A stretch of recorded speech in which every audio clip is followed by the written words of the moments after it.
So, good evening. My name is Rachel Warriner and I'm British Academy Postdoctoral Fellow at the Courtauld and co-convener of the Gender and Sexuality Research Group with my colleague, Dr. Edwin Commissaro.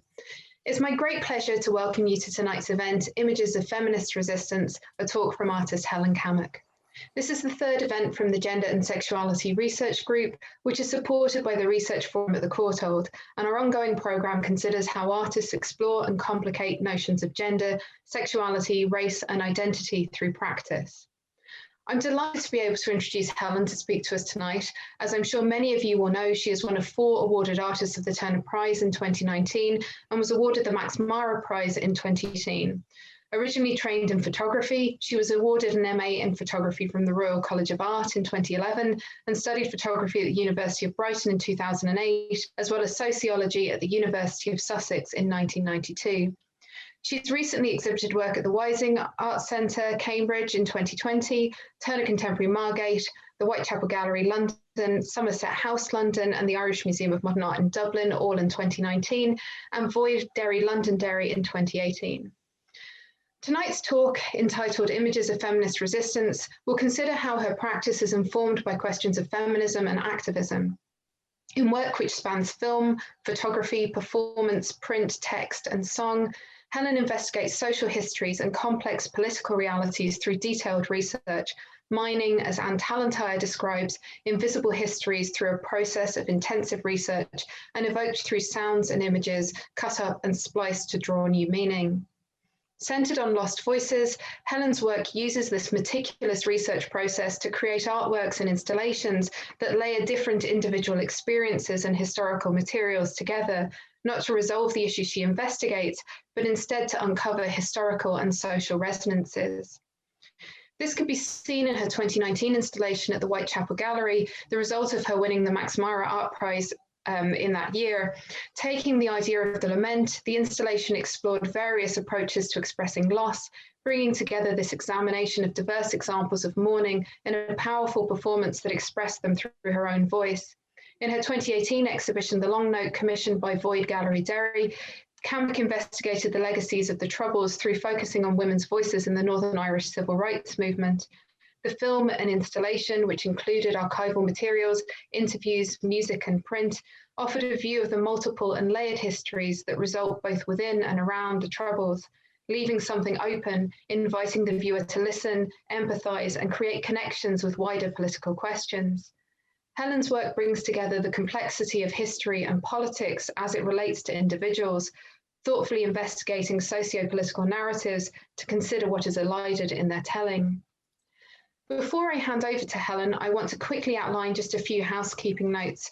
Helen will speak for about 40 to 45 minutes about her practice, and it will be followed by a Q&A in which you will be invited to respond. You can pose questions in the chat throughout the talk, and if you would like to do this, it would be really helpful if you could preface it by writing question in capital letters so that I can find it easily. I'll then read them to Helen afterwards and to get her responses. Please also follow along using the hashtag feminist resistance and tagging us in with at CourtauldGS on Twitter and Instagram. This event's going to be recorded, so you can watch it back later, and that will be made available on the Courtauld's YouTube channel at a later date. Okay, so it's my great pleasure to invite you to speak now, Helen. Thank you so much for agreeing to do this, and I'll pass over to you. Thank you for inviting me, and thank you for, I've just looked at how many participants there are. Thank you for everybody who's come to listen. I'm just going to have a go at sharing my screen because I've got some images for you to look at, so you're not just looking at me for the whole 40 minutes. So let me just test and see if that's working. All right. Well, thank you for that introduction. I hope I've got additional things to say on top of that. That was a really interesting and thoughtful introduction, so thank you. Okay, so the multiple plenitude of histories. Oh dear. Here we go. But immediately, let me just start again. Sorry, I'll stop everything from making noises. The multiple plenitude of histories, their intersectionality and their potential as mapper and lens, the intersectionality of all experience, even when it is minimized or goes unacknowledged. And the voice, its different registers, its different forms, its potential and its potency overlap and weave through my practice. So with the title of this talk, I think about this notion of feminism and its effect on my image making, how inherent feminism is in my work, both as shaper and as lens, because of course feminism is about inequity and equity. It's about justice and injustice, and it is about the seen and the unseen and the felt and the betrayed. And it is about understanding and a challenge to meaning.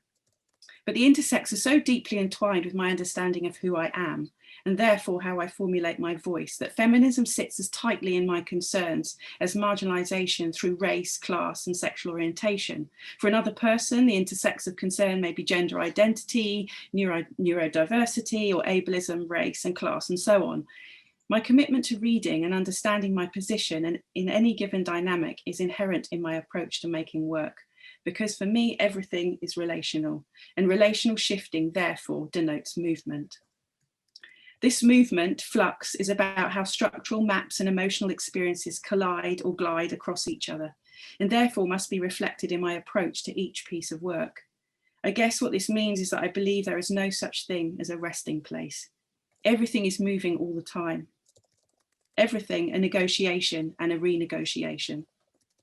Nothing stands still. Things keep moving around, cycles upon cycles, repeating challenges, battles, subjugations. Something shifts forward, something comes back around, taking new form, dialogue, with the trace, the vestiges of before, sometimes diluted, sometimes concentrate, but always shape-shifted, perhaps slightly, perhaps temporarily, perhaps permanently, but always visibly if you commit to looking, hearing, and accepting this flux.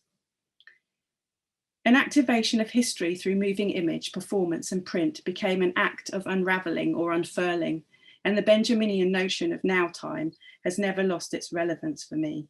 The idea that now becomes historical and now is historical because of what we are given as tools to understand, scattered moments that float and resurface, colliding constellations, experience ricochets with memory, stories, texts, norms, and each informs the other until we all understand different historical interpretations, sometimes at odds with a dominant historical narrative, sometimes with one that moves in and out like a dance, and sometimes with one that feels invisible to others' understandings. It crosses time, this understanding, and it's passed down through generations and across nations and continents, moving and flowing as a river with tributaries and the smell of the sea, affected and yet unencumbered in its endurance. Transgressions are both agile and cumbersome, acknowledged and traversed, denied and erased. It is all relational, we are all relational, and histories are the same, tied by the threads of both knowing and unknowing, belief and disbelief, collusion and resistance, but tied nevertheless. Keir Lindrew says the cardiological approach neither searches nor means of measuring or understanding movement through temporal continuity, nor attempts to control the dynamics of time and action. Instead, this approach emphasizes breaks, ruptures, non-synchronized movements and multiple temporal dimensions. Politics deal with maneuvering between the temporal dynamic of movement and its standstill, and simultaneously attempt to liberate the space of action towards a new direction opened from the specific collision of the past and present experiences. So as an artist working in video, print, photography, writing, performance, and installation, I realized quite quickly for me that everything began to flow like my river from writing. How I develop ideas, how I process the role of language in exclusion and inclusion, manipulation, control, challenge, and activation. So I moved quickly from making series of still images to incorporating text into my photographic projects, and then finding myself wanting to begin making moving image work, because I found that for me, this enabled greater scope for working with language. I've always written scripts, songs, poetry, fragmentary texts, and so this felt like an organic transition. I'm interested in moments of slippage and passage that tug at the way of our understanding of a dominant history and how it's constructed, and then in representing this, unpicking it in some way, fragmenting it by the repositioning of additional and alternate stories. And as I said, for me, histories are multiple, they're circular, and never singular and never linear, and ultimately linked to the maintenance of structural power. I use research to underpin all the work I make, so the idea that experiences cross geography and space is further extended by the research process, often but not always using archives. The individual lived experience can speak to wider structural, social and political concerns. So initially, I focused on my own lived experience being used to explore quite personal stories. But for me, this has evolved as time has gone on. I may be in the work through narration now, but it may only obliquely be my story, in the way I suppose that everything we make is obliquely our story. And other stories have begun to interweave more deeply and sometimes in ways that supersede mine. I'm also interested in how the impact of all these things, history, experience and legacy, have on an individual and collective psyche, and thus the development of identity and communities in their most intersecting and complex sense. I'm very cautious of making work that is entirely outside of my experience, related or actual, but sometimes it is important, either to survive as an artist when commissions come your way, but also because something feels important for you to explore or to say. And for me, in that it becomes important to find ways to connect my own experience somehow, however obliquely, however subtly. Otherwise, for me, it can become about making work just because you're simply interested in something or because you've been asked to do it. And often for me, it's not enough. It's not enough for me to want to make a work or to feel that it's right. So it's important for me to find the connect. So when I was commissioned to make the film The Long Note for Void in Derry, this was subsequently nominated for the Turner Prize, as has been said, about the involvement and impact of women in the civil rights movement in Northern Ireland. I had to A, think about whether I felt I was the right person for this commission, and B, how I would make that work, taking into account who I was in that dynamic, whose voices were the protagonists of the piece, but how I could tie it into me as an artist. I had to come up with strategies that balanced this knowledge of whose stories and who was telling them and who we were telling them for. So I guess I came up with different ways to insert myself, how I would normally, I found ways to insert myself in a different way to how I normally would. And this has said something very clearly about my subject position, because that was really important, I think, in the dialogue that was happening in that piece. It was important to acknowledge who I was in that space. So an English accent, mine, reading a couple of sections, deeply introducing a contrast sound. So sound is something that's really significant, and I'll talk about it a little bit more in terms of the register of the voice. But in this piece, it was really important that it was around this idea of accent. So I read a couple of sections. I also made sure that I used more interviews and first-hand recordings than I normally would, which proved problematic in many ways in terms of sound quality in places, but it was about the space of the voice, so its origin and its sighting.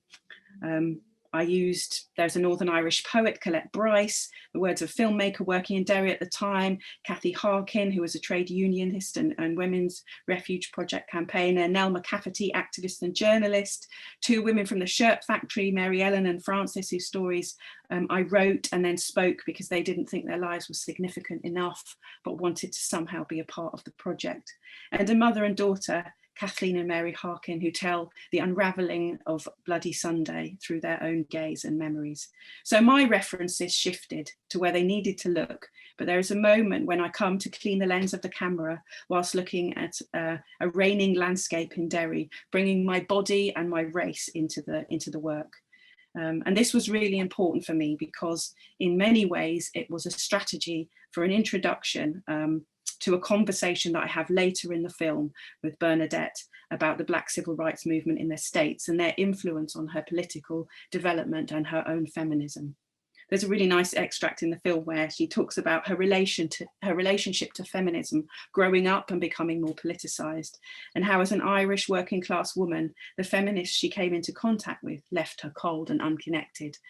She felt like it was something that didn't necessarily relate to where she was politically and what she was fighting against, until she got to the States and she met the white feminists of New York, middle-class feminists of New York, and she met the Black feminists of the States, the Black Panthers in particular.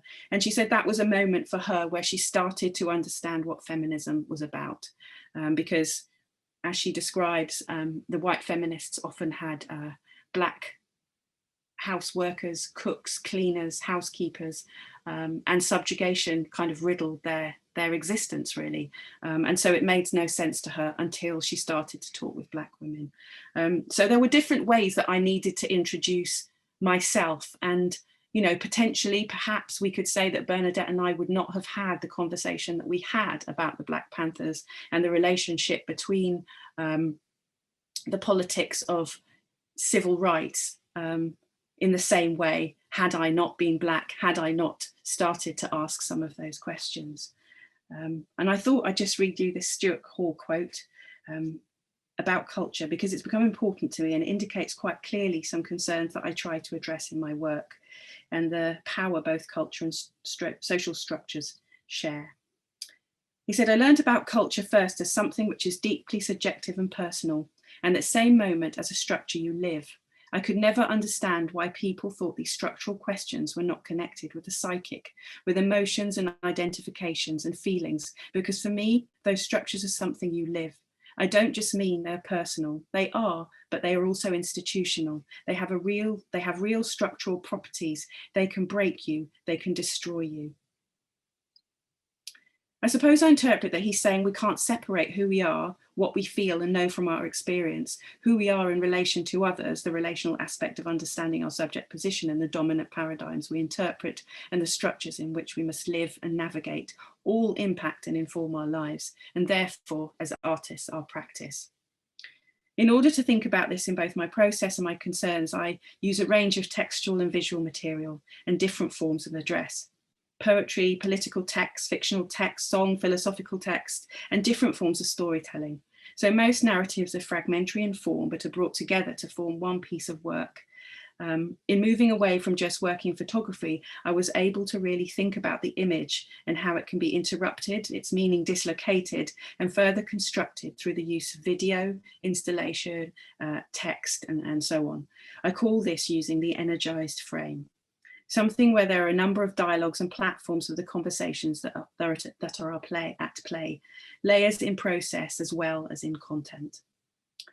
I also talk a lot about what I call the audible fingerprint, and how the voiceover and scripting I make in film, the different ways I use voice in performance and print, bring me into the piece of work, enable me to play with explore ideas of authorship, introducing myself to the viewer and representing words that are initially written by a novelist, philosopher, poet into a text woven together with my own words, playing with the idea of authorship and questioning the difference in meaning and impact when different people say the same words. Thinking about what happens when different voices come together, reworked, I hope to form new meaning or nuance of story. This play I call my audible fingerprint. And I guess what I believe is that we all have that, whether we have it as artists, as practitioners, as teachers, as students, readers, people, humans in the world, we have an audible fingerprint. My voice in dialogue with the thoughts and views of others through my own constructed stories. It's, I suppose, an exploration of the different registers of the voice. This is probably the most apparent in my films and my performances. Some of the voices need to be at odds with my own, of course, but many are voices I identify with, respect, am in awe of, and many are women, not all, but many. Maya Angelou, Audre Lorde, Alice Walker, Claudia Jones, Jamaica Kincaid, Mary Oliver, Louise Buck-Moores, many of the men are Black. So Frantz Fanon, James Baldwin, being two recurring voices for me that work across performance and some of my films. Different registers of voice are also significant for me. So the idea of the spoken voice, the whispered voice, the sung and the silent, or the silenced voice, both of those I think are completely different things, the silent voice and the silenced voice. The poetic voice and the narrative voice, all these are sureties that I use to shift and move around meaning and reception. Sometimes I sing words that are very difficult, violent, or painful to hear. Drilling into brain, Black babies can't feel 500 lashes, 'cause Black skin don't peel. How can this be gone? Sting, sting, real.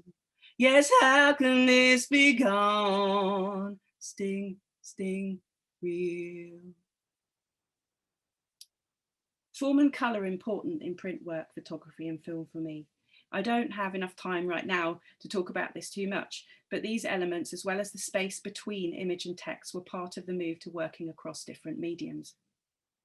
To work in a more integrated way with form and colour. Colour is used by me to enhance the haptic quality in the work and to activate the text, ideas, or connectedness by offering them a canvas. It's a floating space, a suspension, if you like, that enables words, ideas, thoughts to be touched, considered, and ingested. These prints are from the series Shouting in Whispers, which I'll talk a little bit about at the end of the talk.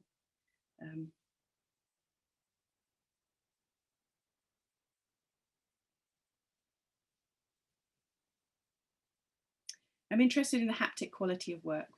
Saidiya Hartman talks about hapticality and waywardness in relation to archives, which I use a lot in my work. She talks about the haptic quality of touching histories and experience through archives, and I believe this is possible through work. Also, Tina Camp talks about the hapticality of the photographic image, and they both relate this to the absence and presence in both. Hartman talks about absence and both the subjugation of the absent position, but also the resistance and waywardness that has the potential to not only locate present, but also to evolve in it. In other words, what can be done by those who are absent to preserve, define, and collectively protect and respect cultural, social, and political legacy when they have been erased from historical canons. The potential for waywardness in this position of both exclusion and resistance interests me greatly, because it's about working through marginal action to activate growth and resistance that is unfettered by the majorative expectation. The move towards a multidisciplinary practice was for me liberating.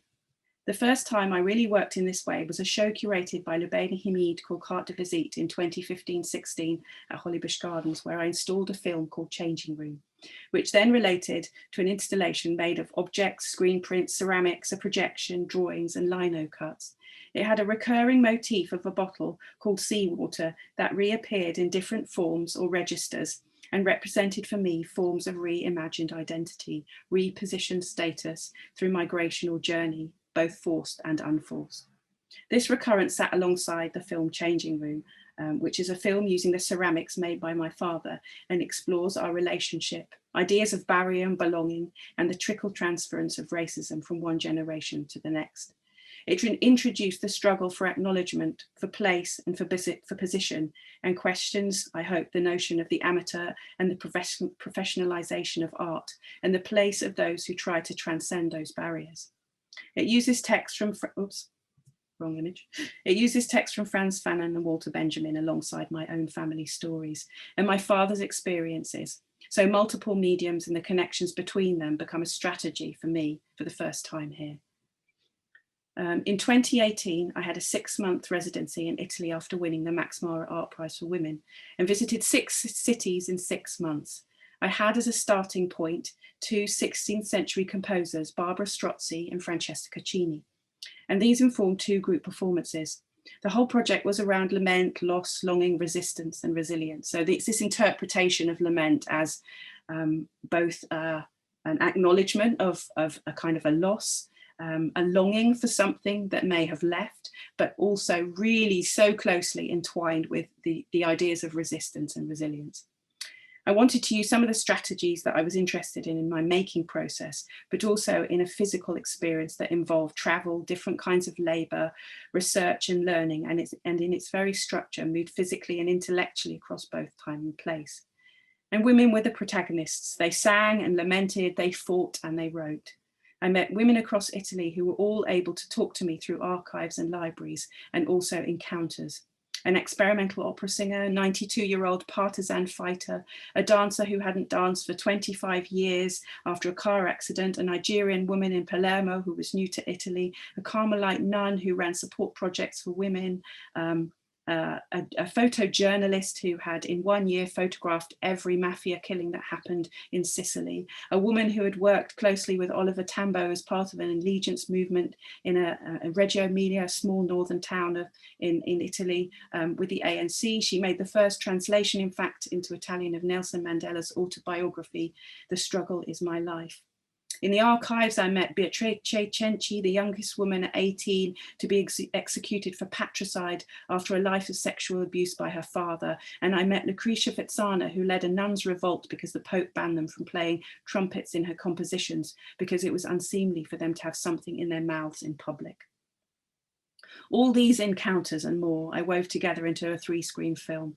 I had classical singing lessons in order to sing the Strozzi pre-opera lament as a duet with a jazz trumpeter, probably the most taxing and confidence-taxing experience of the whole project. But for me, I heard jazz in the lament, in the Baroque music, and it meant for me that it was an opportunity for me not to try to be an opera singer, because actually I'm of course not, but it was a moment for me to try to somehow use my voice to voice something that I felt had collided with me from somewhere else. So it's going back to this idea of the collisions of experience and time and moments.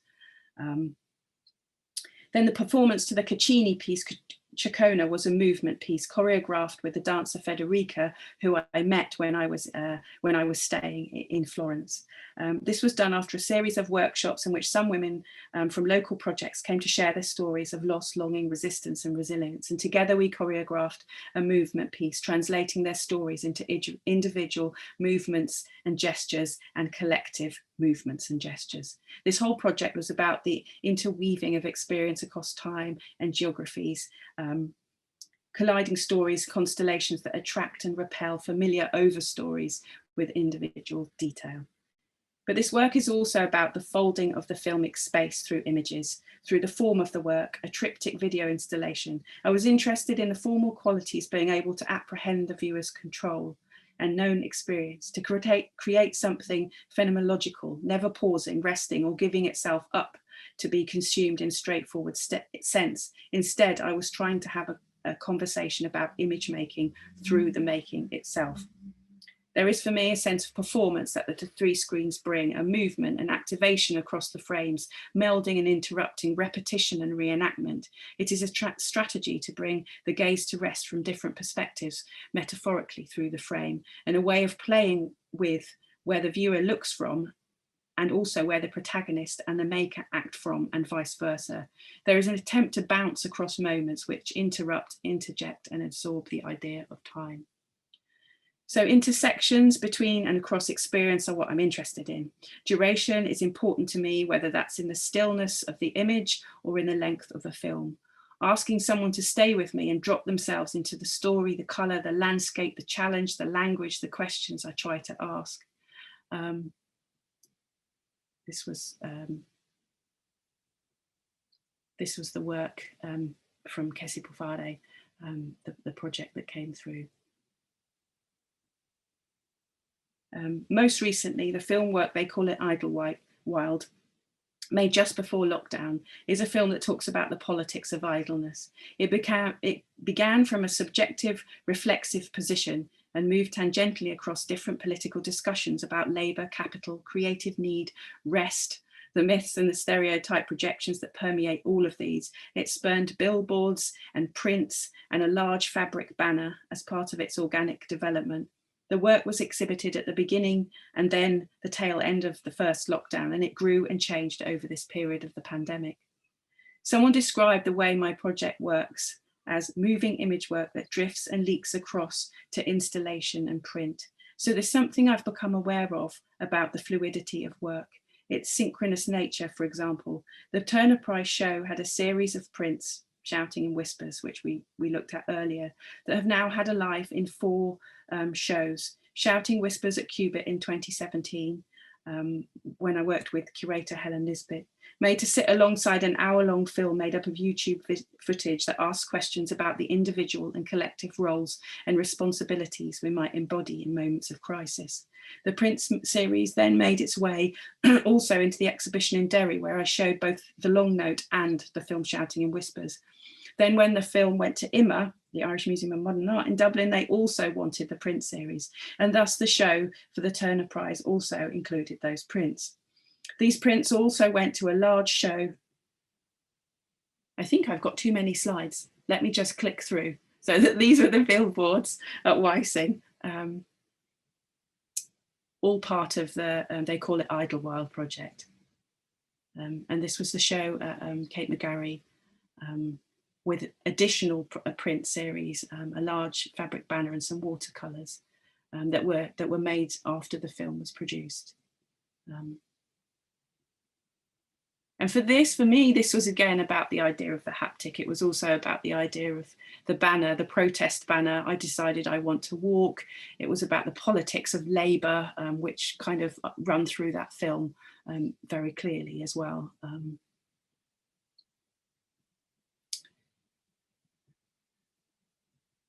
Just click through these. Okay, start then. It's a reminder to me that sometimes work begins to reform for itself after its conception, and an acceptance that we can't always predict its life and its journey, and an acknowledgement that the intersects of our thoughts, our responses and our making may or may not also stimulate a new proliferation of distinct or similar conversations, a ripple of energies that sometimes land in unexpected places or unexpected moments, with unexpected individual or collective bodies and voices, and that something ignites, something that has moved far out of our control, very definitely. But if we're lucky, and we are open, we might still be able to somehow be in touch with this activation, but never, ever to own it. Yeah, thank you. That's kind of what I had to say. Thank you, Helen. That was really remarkable and such an interesting account of your work that I'm sure has raised lots of questions. I'm going to invite everybody, if you have questions, to put them into the chat now, and I can read those out for you. But in the meantime, I just wanted to ask you, I was thinking while you were talking about the kind of thinking about feminism, which is kind of my interest, 1970s kind of American feminism is what I normally I'm looking at, and the kind of phrase "the personal as political" kept coming back to me, and the ways in which what you're talking about is such an interesting kind of take on that idea of the personal as political. I know that you've spoken about in the past, something that comes up a lot about the work that you do is that you were a social worker, or you worked in social work before, and I've heard you say, I think, and I hope I'm not misrepresenting you, that essentially that to you is a continuation, that you had seen a number of problems, and that basically art is another kind of approach to dealing with the problems that you were also trying to approach in a different way with social work. Is that does that sound about right? Yeah, I think it's as much about it's as much about who I am and who I have been, probably since being quite young. And so, you know, I used to write songs when I was a teenager. They were all about me trying to navigate what I saw as the kind of problems that I was facing, but that I also saw other people facing in the world, the things that didn't make sense to me, the things I was angry about or hurt by. And I think from that moment, I mean, even before that, as a smaller child, you know, I was forever being probably slightly precocious in class in school, and with all the questions and challenges that I had. But, you know, there's something about kind of finding the different sites for your voice at different moments in time, and they work for you in different ways. I really, really thought I was going to be a singer. Like, that's what I thought I was going to do when I went to university. And before I knew it, I was kind of volunteering on different kinds of projects, and then I started working for like a play unit, and I worked on a play bus, and before I knew it, my my life started taking a different direction, and I became a social worker, and I had a kind of amazing 10 years doing that, and working with people in a really open and honest and difficult and challenging way. And it was the same as what I wanted to do in other spaces in my life. It was about having conversations with people. It was about having respect for people, but it was also about having a kind of day by day or moment by moment acknowledgement that there were people who felt utterly voiceless and utterly devoid of agency. And it was about, so some of the conversations were about how to reformulate that and how to think about that in different ways with those people. And some of it was about challenging, you know, authority or the structures within which I was working in order for that to happen. And I guess, yes, that's what I'm doing now as an artist, really. I needed another way of doing it. And, you know, before I kind of developed my studio practice, after I finished my MA, I went and I worked for a charity, a photography-based charity, Photo Voice, where I ran different projects, a big national one using photography and video with young people, talking about their experiences of sexual exploitation and trafficking, and another international project that looked at that too. So I've kind of, as I was talking about a river, I've done the river thing, and I hope that I will do that for the rest of my life, really. And but there's something for me that's really potent about a process that is the kind of transformational process that I believe art has. So yeah, whether that's song or whether that's making, for me, there's something transformational about that I will never want to let go of. Yeah, absolutely. And I think it's really interesting, and like the ways in which I was wondering whether this kind of notion of the personal as political has any currency for you now, because I mean, the way that you're talking about different voices and voicelessness and how to express that and how to sort of connect yourself into other people's stories, to me, it really chimes with some of what that was trying to achieve, although of course that's a very broad thing and people have sort of revisited it. But I was wondering, does that have any currency for you, like as an idea, the kind of personal as political feminist maxim? Absolutely. I mean, I feel the thing for me is that if we cannot recognize who we are, and we cannot recognize what it means for others, and if we cannot recognize what othering does on a kind of emotional, political, social level, we cannot move forward. So I don't understand how the personal and political can ever be divided. They can never be, for me, they can never be ripped apart. They're so tightly woven that it's not even a question for me. Brilliant. Okay, I'm going to attempt to represent the questions in the chat box there. So hopefully I will do this in a way which properly represents what people have written. So okay, Abby has a question here where she asks, do you have any advice for aspiring artists? For example, you talked about your motivation, including works having a crossover with your own identity. Have you always had a confidence to speak from your own standpoint, or did you have to develop it? Well, I think one of the things is that I guess I came to art later. So I didn't even start a BA until I was 35. And so I came with a bit of confidence that I think is much harder when you're in an art school setting, or when you're kind of early career, to try to negotiate that. I had an interview for my BA, and one of the people on the interviewing panel said, right, and are you always going to make work about women or black people? And basically I'd taken a portfolio. At that time I was a kickboxer. I used to fight for a club, and so I'd done a study of my sparring partner, and it was a study of us training. And of course, it was a story about two women sparring, fighting, perhaps in a sport that maybe was surprising for the person who interviewed me.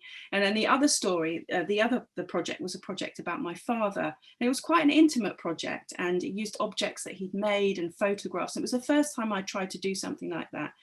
And so whilst of course I understood what those projects also symbolized on a kind of social and political level, I was really thrown. I was really, really thrown. And then it was about somebody else kind of defining what I was making work about. And I think I got onto the course and I told the person who'd interviewed me that it had made me feel really uncomfortable. And yes, that took a bit of confidence, and I didn't do it until I was in about the third year of my degree. But I think at that moment, I realized that it's not that I didn't care, but I knew that I had to do what I needed to do. And if I brought my own stories in, and I teach now, and I really try to impress on students that I'm working with, that they must speak from here. Like, they need to, it is about having confidence to talk about what's important to you, what's significant, what matters to you. And even if it appears to be something intellectual or something academic, of course, you're there because it matters to you, and I think to get into a space where it feels indulgent to talk about things that have some kind of personal element to them is very dangerous.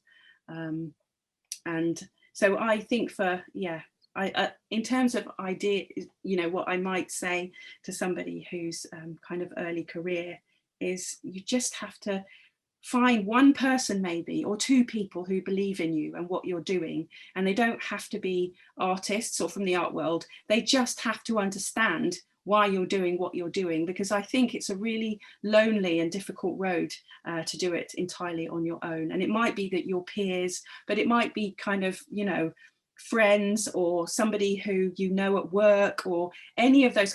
You have to have the support of someone, or more than one person. And I think that's the only way to get through, because it's a lonely place sometimes. Absolutely. Okay, so next question I have here is from Caitlin. She says, wonderful presentation. I'd be curious to know how the pandemic has influenced your views and concerns about intersectionality within the feminist movement, and whether you have plans to incorporate that into future projects. How has the pandemic affected it? I think, so on a very, very personal level, I feel like I've looked around and I've seen almost the world expanding with the conversations and dialogues that have happened online. And at the same time, I found my world getting much smaller. And if I'm honest, it's been a really difficult period for me in terms of my thinking, my making. I have friends and peers who it's been a moment for them to work really hard, take lots of time to feel really energized. Activism has been kind of really full and rife. And I have felt like my world has gone the opposite way, and I don't really know what that was about. And the only time when I felt energized were the Black Lives Matter demonstrations that I physically could be a part of. And so I found it really difficult. So the kinds of dialogues and conversations that I've had have very much felt like they've been in my head and in my kind of relatively small world. And I've done lots of kind of walking, and it's almost been in many ways my least political and least active period of time. And I've actually found that really difficult. And so I sort of come out of the pandemic with projects now that are starting again.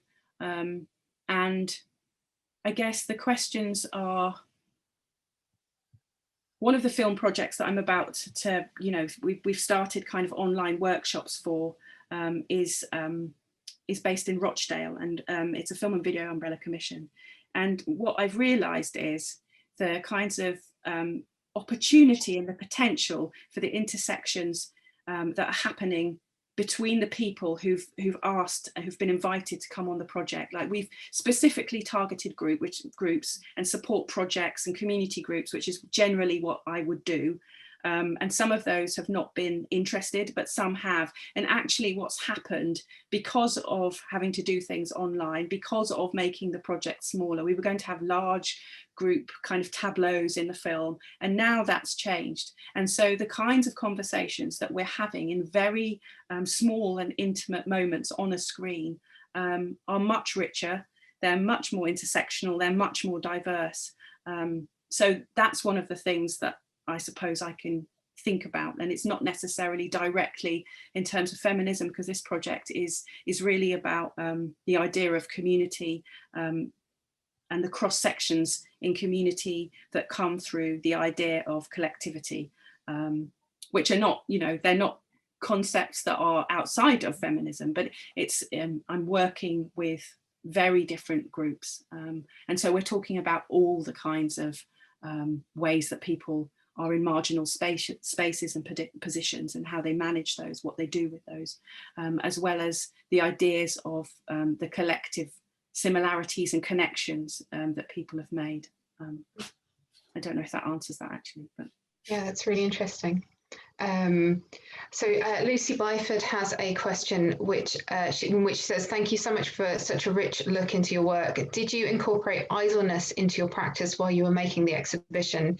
And how did this shift during lockdown as a form of involuntary idleness? Well, really that whole film project came about because I was completely exhausted after maybe 3 years, it felt like, of continual. I had so many projects on the go. The Max Mara Art Prize was a 6 months residency in 6 different cities, and then everything that came after that, and then the exhibitions in 2 different countries, and then the Turner Prize came immediately after that, and I already had some other projects on the go.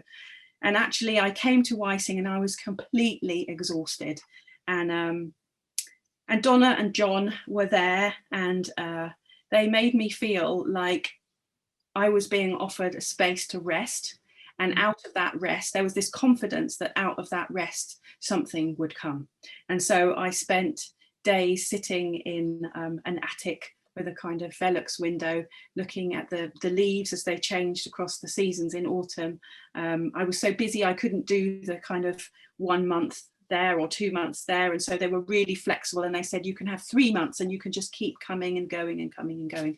So that project came out of a need for idleness, and my recognition that I needed idleness, and I don't normally work in that way. And so the kinds of text that started coming out of me felt very different to some of the texts that I've written for scripts for other films or other works or performances. And then, of course, once I'm in that space of idleness, something does come and you're activated. So this space of activation that comes from idleness, which is why I felt so confused in the pandemic. But actually, the Weissing offer was an offer, and the pandemic offer was not an offer. And I was really ill with COVID at the beginning of the pandemic as well. So it didn't come out of this kind of space of a generous offer. And, you know, but still I swung back around to ideas of labour and stereotype and marginal position. Yeah, so it opened something up in a new way, and it came at a time where it looked like, I think one article was being written, and I know it was in the New York Times, and they were like, could we just ask whether this was made during lockdown, before lockdown, or, you know. So there was this interest of, you know, this container for the work, whether it was pre or during, and what that then meant and shifted in terms of the meaning of the work. But yeah. Yeah, great. So Adrian Adam says, you mentioned collaboration with the curators you've worked with. How do you characterize the relationship between artist and curator? Oh, well, I think it depends. Well, it depends on the artist, and it depends on the curator, and it depends on the institution. So I think, you know, I've had experiences where you know, I have to say, in the main, the relationships that I've had certainly for solo shows that I've had they've all been about dialogue and conversation. And I think sometimes, from my perspective, I often feel like curators are really, really almost trapped within the structure of the institution that they're working in.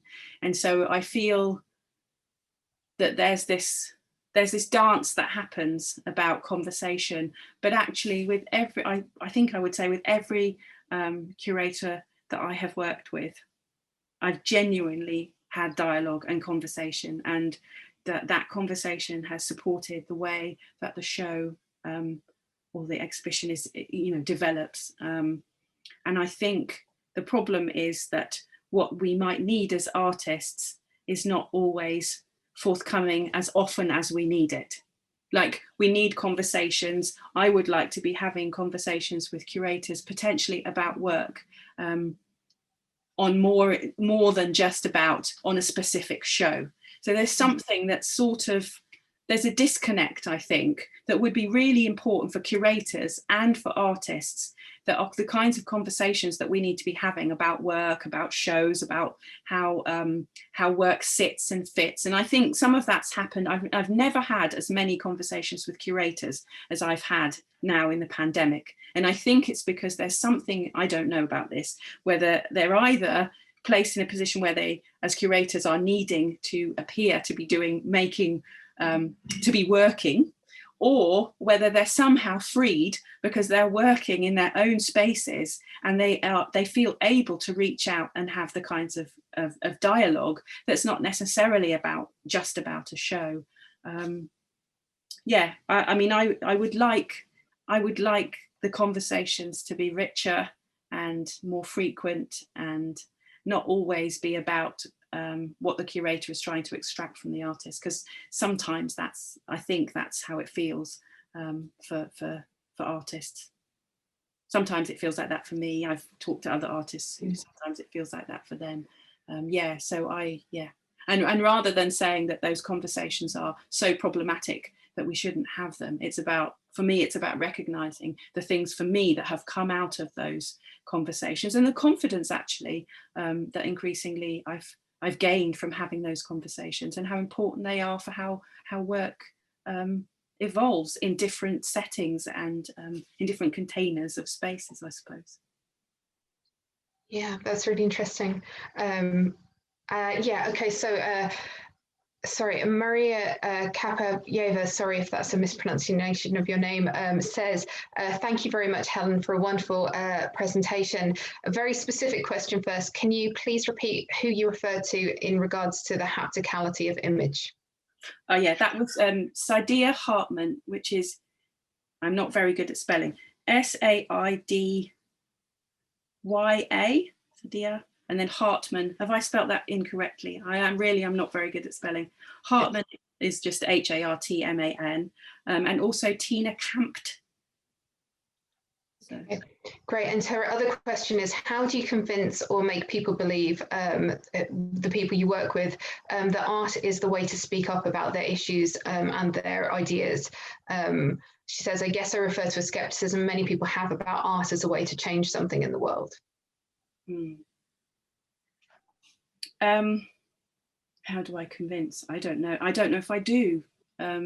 I am convinced, and because I am convinced, I am completely behind it. And I suppose I find myself in situations where I might not want to do. I might think, oh no, I just can't face doing another performance. And then I think, no, actually, I need to do it because actually I'd like to do it in this city, or I'd like to do it in this context, or actually I'd like to do it because I know, I don't know, this college is coming to this, So there's something about a commitment, I suppose, that I have, that I hope then translates through the work, through the way that I talk, through the offer that I am prepared to give, I suppose. And I think, and maybe I'm lucky, maybe I've been lucky, but there are moments where I feel that other people are understanding or recognizing some of the shifts and changes, and they'll say things like, I quite often have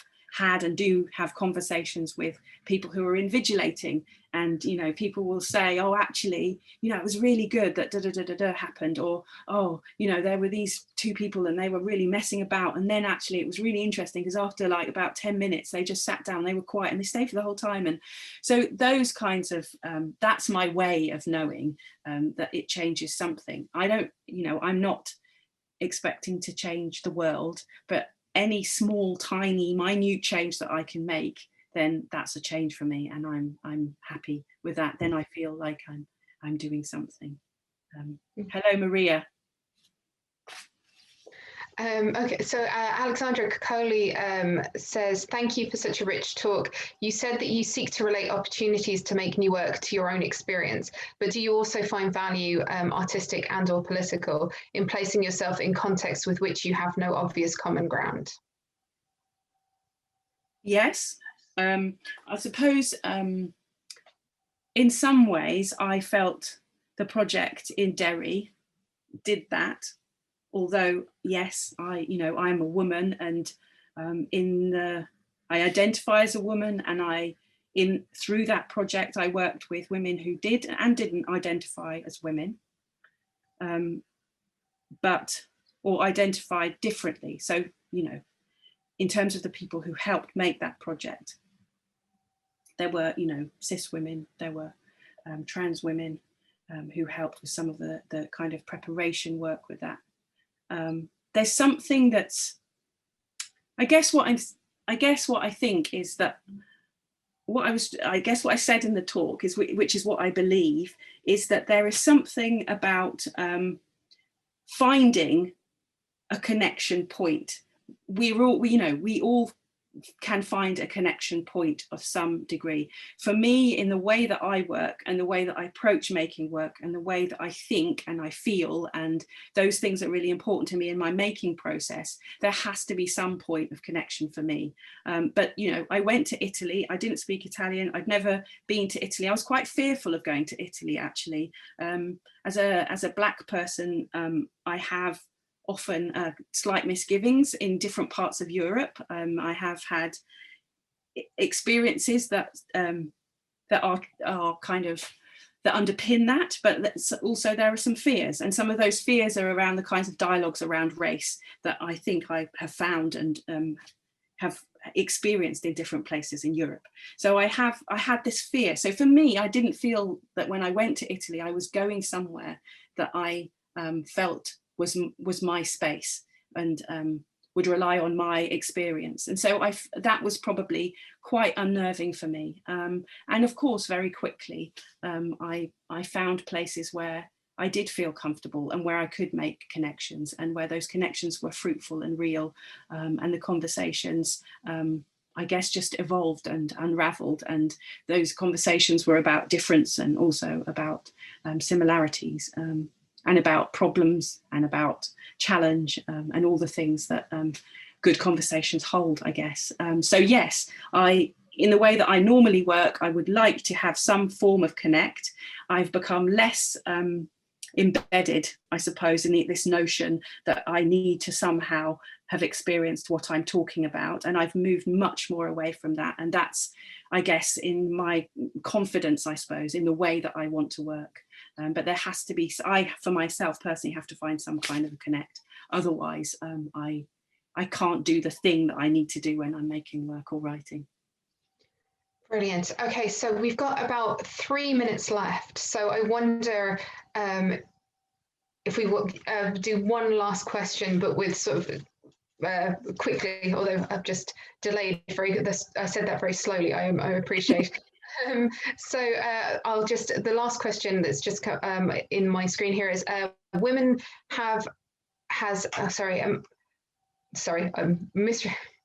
okay, try again. So Sarah Pickering says, hi Helen, thanks for a fantastic talk. Amazing to hear you sing too, which absolutely was incredible to hear that.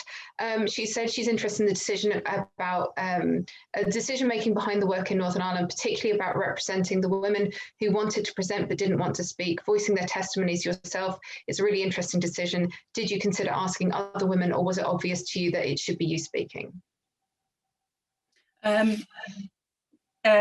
Was it really obvious? No, I thought about asking other women to read. But actually, for me, it was an opportunity to have a strategy to try and, as I said, do something about the idea of sound and accent and voice. And it was a way of placing myself in the work in the same way as I kind of cleaned the lens of the camera. So you saw the body, or my body, which kind of enabled me to talk about race. Me speaking in an English accent also allowed me to, I suppose, interject No, not interject. A way of revealing who I was in the dynamic. Because it had been something I'd been quite anxious about, and I talked with Mary Kremin. We had the first time she called me and asked me if I'd be interested in the project, in the commission, and I was quite anxious about it. And so we had this to and fro conversation about why I would be able to make a work, and that it was okay that it was outside of my experience. And it takes me back to, again, I know I've said it already, but the idea of the intersection. And I started to feel confident that the intersections would appear, and they did. And the conversations that I had, some which are in the film, some which are not, but I think it was really important. And I also had to acknowledge that I was taking responsibility for the caretaking of telling the stories of the two women, Mary Ellen and Frances, in the Pickled Duck Cafe. Because there were many tears, there were many moments of saying, I haven't spoken about this, since it happened, and it was really, really important. I was given something very, very precious, and in using my voice, I was acknowledging how precious that was. So it wasn't somebody standing in for them or enacting them, and actually I rewrote their story. So we spoke, and as I sat there, I rewrote it, and I had to take responsibility for that. So it was a strategy as well as something internal that felt really important to me ethically. Yeah, that's so interesting. And I felt that it was really interesting to hear you in that piece, like saying those words. I think it really, like you said, the kind of ways in which accent and voice were registered was something which made it so rich and so engaging, especially thinking about those kind of ways in which the narratives of Northern Ireland and Derry particularly have been told. I think, yeah, there was something really powerful about that. Okay, so it's now 6 o'clock. We have lots and lots of other questions, but unfortunately no time. So thank you to everybody who's come. Thank you for your questions and for your engagement. It's been really wonderful to see all of them in the chat. And thank you so much, Helen, for that talk. That was a really incredible, wonderful evening of listening about your work, and we really appreciate it. So thank you very much, and thank you all for joining us. Yes, thanks all. Bye.